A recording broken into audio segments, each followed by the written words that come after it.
Maulang umaga mga kasari, bali alas 6 na nga ako at maliwanag na nga ako nagbukas na aking tindahan mga kasari. Masarap matulog dahil nga malamig mga kasari at wala.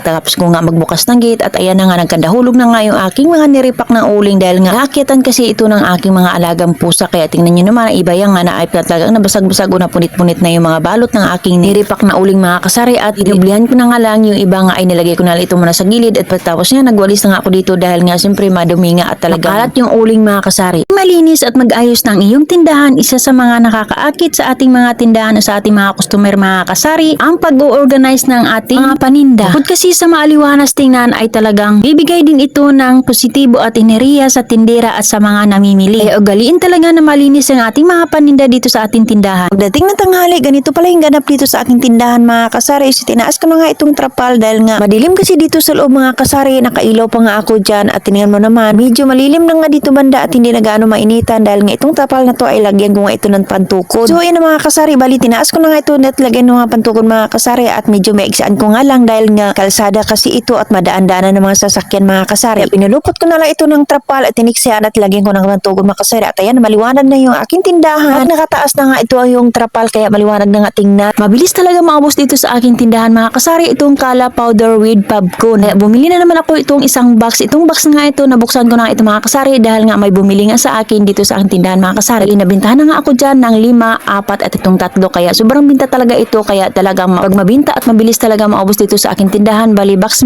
na nga aking binibili mga kasari dahil nga ito ang laging hinahanap at mabilis maubos dito sa aking tindahan. Kaya kailangan talaga kung umikot talaga ang iyong mga puhunan mga kasari kailangan mag-focus ka sa mabilis at mabinta ng iyong mga paninda. Kaysa naman bili ka ng bili ng iyong mga paninda mga kasari na hindi naman mabinta masasayang lang ang iyong puhunan at iyong tubo mga kasari na nakatambak lang sa iyong tindahan. Kaya kailangan alamin talaga yung pinakamabinta dito sa tindahan niyo mga kasari. Kung mabinta talaga ay kailangan talaga box o kuhan ko na nga mga kasari kung may budget lang naman.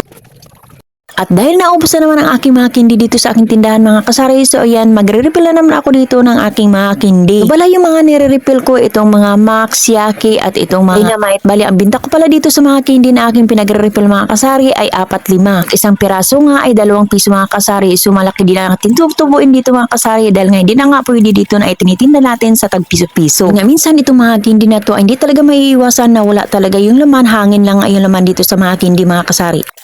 Isang tindera na naman na maaga nagising at kumikilos sa kanyang mga paninda kahit inaantok pa. Bali pagising ko nga sa umaga mga kasari at pagbukas ko na nga ng aking tindahan, ito agad ang inuna ko aking mga chichirya dito sa aking tindahan. Dahil nga kulang-kulang na naman ang aking chichirya at pangit na nga tingnan mga kasari, lalong-lalo na itong mga biskwit kaya inuna ko agad pagkagising ko sa umaga itong aking mga paninda mga kasari dito sa aking tindahan. Sarap pa sana matulog dyan mga kasari sa mga oras na yan pero kailangan talaga magbukas ng tindera ng kanyang mga paninda para makabinta. Dahil kasanayan na talaga ng tindera magbukas at magbisibisihan mga kasari ng kanyang mga paninda mga kasari dahil ito na talaga nakasaya na yan ng tindera, parang trabaho na rin ito mga kasari na pag-gising kasi sa umaga ay magbukas agad ng paninda at kumikilos dito at magbinta at kung anong gagawin dito sa kanyang tindahan mga kasari. Hindi nga madali maging isang tindera mga kasari lalo na sa araw-araw ay pagod ka pero negosyante ka, kailangan mo talagang kumilos mga kasari dahil pag nakita mo naman na kumikita ka at nabintahan ka ng iyong mga paninda mga kasari na maaga pa lang ay talagang mawawala talaga lahat ng pagod mo. Kaya kung di mo talaga kaya na itong gawain ng tindera araw-araw sa kanyang mga paninda mga kasari na araw-araw pagod talaga ay talagang wala talagang mangyayari sa negosyo mo. Kaya kailangan pag may negosyo ka, kailangan talaga ng sipag at tiyaga sa araw-araw na ginagawa sa inyong tindahan o sa inyong negosyo mga kasari.